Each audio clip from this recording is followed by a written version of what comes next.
কেউ বলে বিপ্লবী, কেউ বলে ডাকাত। জিত 58 এক্সক্লুসিভ আপডেট। কেউ বলে বিপ্লবী, কেউ বলে ডাকাত ছবিতে একাধিক লোকে জিত রূপসজ্জায় সোমনাথ কুথু। চট্টগ্রামের অস্ত্রগার লুণ্ঠনের অন্যতম নায়ক অনন্ত সিংহের চরিত্রে দেখা যায় জিতকে।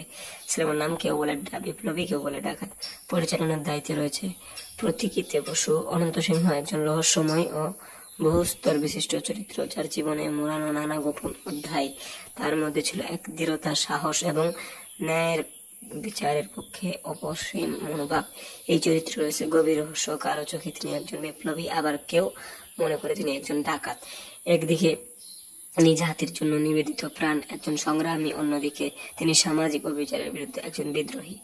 যে জিৎ অনন্ত সিংহের চরিত্রে এক শক্তিশালী দৃঢ় ও ব্যক্তির উপস্থাপন করবেন, যেখানে তার অতীত, আদর্শ এবং রাজনৈতিক সংগ্রামের ছাপ স্পর্শ হবে।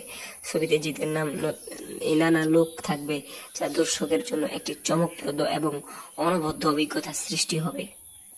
এবং এই ছবিটি জুন থেকেই ফ্লোরে যাওয়ার সম্ভাবনা রয়েছে এবং ঠিক টাইমে মুক্তি পেলেই ভালো অবশ্যই হবে।